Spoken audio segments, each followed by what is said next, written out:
இதோ உங்களை தேடி முதன்முறையாக வசீகரமான தொழில்நுட்பம் மற்றும் அதிவேகமான செயல்திறனுடன் UFX மொபைல் மெல்லிய தோற்றத்துடன் முற்றிலும் சிறப்பாக எல்லோருக்கும் எளிதாக UFX மொபைல் உங்கள் நவீன தலைமுறைக்கான mobile UFX Mobiles make you move.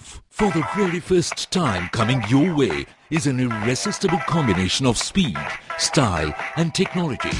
UFX Mobiles, exceptionally sleek, totally advanced, and now the phone that everyone can afford to touch. Your next generation mobile. UFX Mobiles make you move.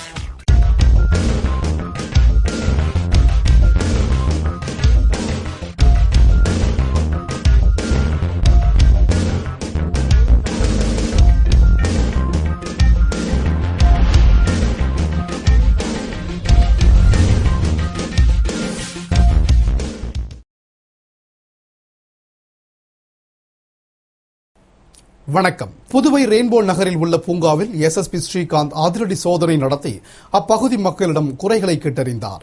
Puduvai rainbow நகர் 4வது குறுக்கு வீதியில் உள்ள மகளிர் நலச்சங்கம் அருகே உள்ள பூங்காவில் இரவு நேரங்களில் சமூக விரோதிகள் தங்குவதால் அப்பகுதி மக்கள் அச்சத்துடன் வாழ்வதாக புகார் எழுந்ததை அடுத்து SSP ஸ்ரீகாந்த் தலைமையில் SP ராமராஜ், இன்ஸ்பெக்டர் அங்கப்பன் மற்றும் போலீசார் அப்பகுதியில் அதிரடி சோதனை நடத்தினர்.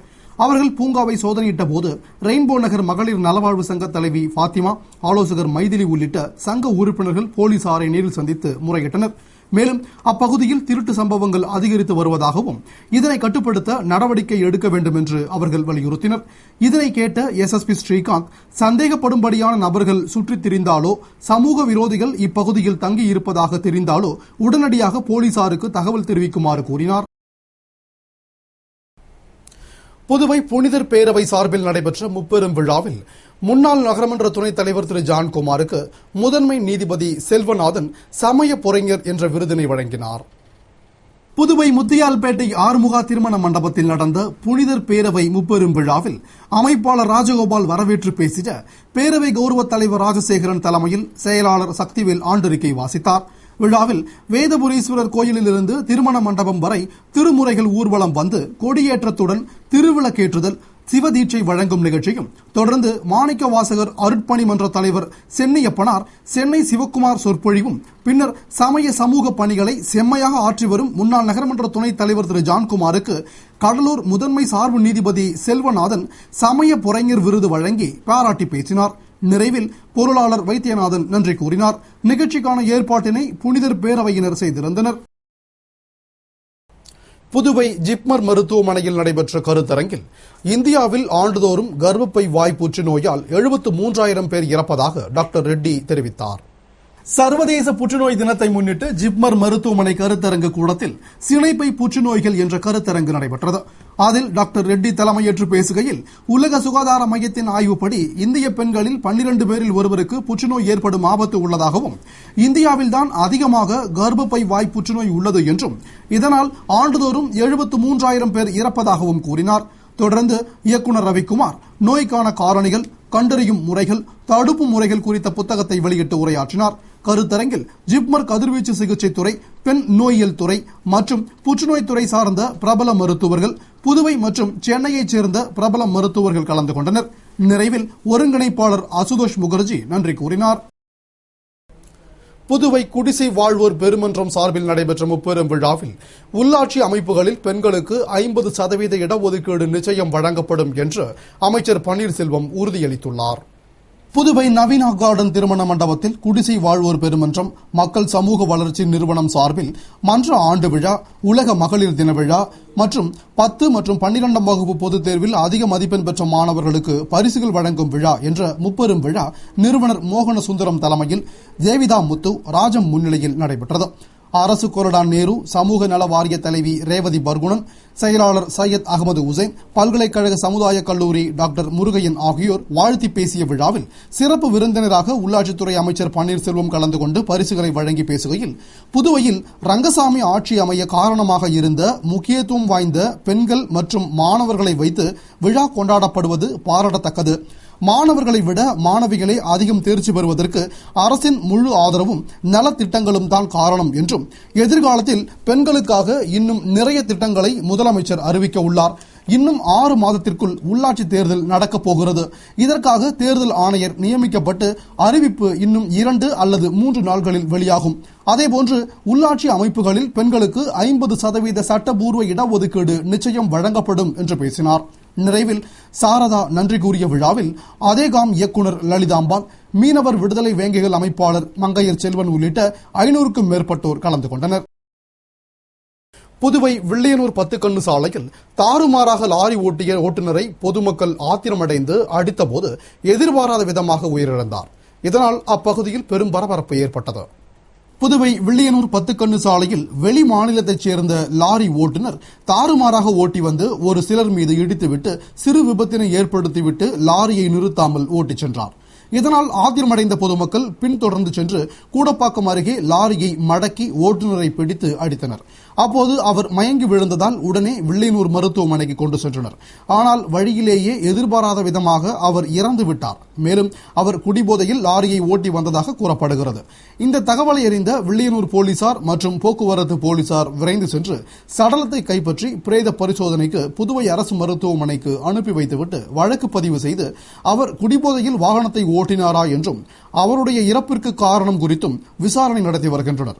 இச்சம்பவத்தால் அப்பகுதியில் பெரும் பரபரப்பு ஏற்பட்டது.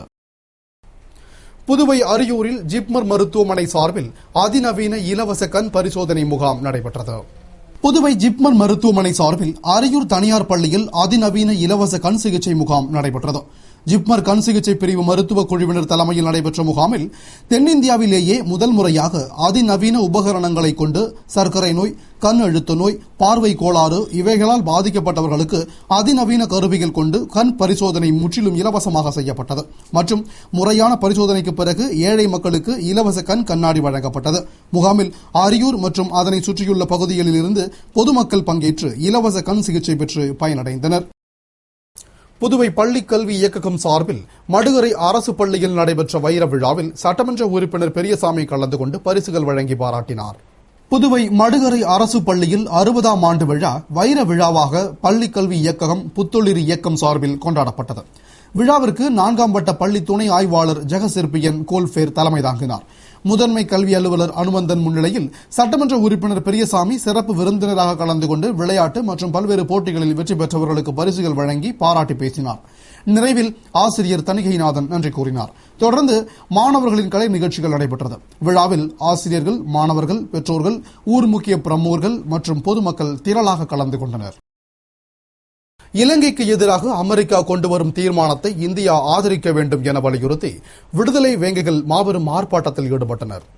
புதுவை தலைமை தபால் நிலையம் எதிரில் மனித உரிமை மீறலை கண்டிக்கும் வகையில் இலங்கைக்கு எதிராக அமெரிக்கா கொண்டு வரும் தீர்மானத்தை இந்தியா ஆதரிக்க வலியுறுத்தியும் பல்லாயிரக்கணக்கான ஈழத் தமிழர்களை ஈவிரக்கமின்றி படுகொலை செய்த சிங்கள அதிபர் ராஜபக்சேவை போர் குற்றவாளியாக இந்தியா அறிவிக்க வேண்டும் என்றும் தமிழீழ புலிகள் மீதான தடையை இந்தியா நீக்க வேண்டும், இது தொடர்பாக தமிழக, புதுவை சட்டமன்றங்களில் தீர்மானம் நிறைவேற்றிட வேண்டும் என வலியுறுத்தி விடுதலை வேங்கைகள் அமைப்பாளர் மங்கையர் செல்வன் தலைமையில் மாநில அமைப்பாளர் குப்புசாமி முன்னிலையில் மாபெரும் கண்டன ஆர்ப்பாட்டத்தில் ஈடுபட்டனர். இதில் துணை பொதுச் செயலாளர் கோதண்டபாணி உள்ளிட்ட நிர்வாகிகள் கண்டன உரையாற்றிட மாநில, நகர, தொகுதி, முகாம் பொறுப்பாளர்கள் பங்கேற்று கோரிக்கைகளை வலியுறுத்தி ஆர்ப்பாட்டம் செய்தனர். புதுவை மாநில கைப்பந்து கழகம் சார்பில் நடைபெற்ற மாநில அளவிலான போட்டியின் பரிசளிப்பு விழாவில் சங்கத் தலைவர் ஏம்பலம் செல்வம் சுழற் கோப்பையை வழங்கி பாராட்டினார். புதுவை மாநில கைப்பந்து சங்கம் சார்பில் பாத்திமா மேல்நிலைப் பள்ளியில் மாநில அளவிலான சாம்பியன்ஷிப் போட்டிகள் நடைபெற்றது. அதற்கான பரிசளிப்பு விழா விக்டரி விளையாட்டு சங்க தலைவர் முத்துராமன் தலைமையில் சங்க பொதுச் செயலாளர் நாராயணசாமி முன்னிலையில் நடைபெற்றது. விழாவில் வெற்றி பெற்ற அணிகளுக்கு சங்க துணைத் தலைவர் ஏம்பலம் செல்வம் சுழற் கோப்பையை வழங்கி பாராட்டி பேசினார். போட்டியில் நியூ ஷைன் ஸ்டார் அணி முதலிடத்தையும், விக்டரி விளையாட்டு அணி 2ஆம் இடத்தையும், பண்டித துரைசாமி அரசு உயர்நிலைப் பள்ளி அணி 3ஆம் இடத்தையும் பிடித்து வெற்றி பெற்றது. விழாவில் உடற்கல்வி ஆசிரியர்கள், சங்க நிர்வாகிகள் மற்றும் உறுப்பினர்கள் திரளாக கலந்து கொண்டனர். புதுவை வந்துள்ள தீவனூர் பொய்யாமொழி விநாயகருக்கு மகா கணபதி ஹோமத்துடன் 108 சங்காபிஷேகம் மாசிமக வரவேற்பு குழுவினரால் நடத்தப்பட்டது. புதுவையில் கடந்த 8ஆம் தேதி நடைபெற்ற மாசிமக திருவிழாவிற்கு வருகை புரிந்த அருள்மிகு சுயம்பு ஸ்ரீ தீவனூர் பொய்யாமொழி விநாயகருக்கு சாரம் மாசிமக வரவேற்பு குழுவினரால் மகா கணபதி ஹோமம் 96 வகை மூலிகைகளால் சன்னதி ஹோமங்கள் நடத்தப்பட்டு தீபாராதனையும் கலச புறப்பாடும் 108 சங்காபிஷேகமும் நடத்தப்பட்டு திவ்ய அலங்காரத்தில் மகா தீபாராதனை நடைபெற்றது. விழாவில் திரளான பக்தர்கள் கலந்து கொண்டு பூஜை செய்து பொய்யாமொழி விநாயகரின் திருவருளை பெற்றனர். பங்கேற்ற அனைவருக்கும் பிரசாதம் வழங்கப்பட்டது. விழாவிற்கான ஏற்பாடுகளை விழா குழுவினர், மாசிமக வரவேற்பு குழுவினர் மற்றும் சாரம் இளைஞர்கள் வெகு சிறப்பாக செய்திருந்தனர். இத்துடன் செய்திகள் நிறைவடைந்தன. வணக்கம்.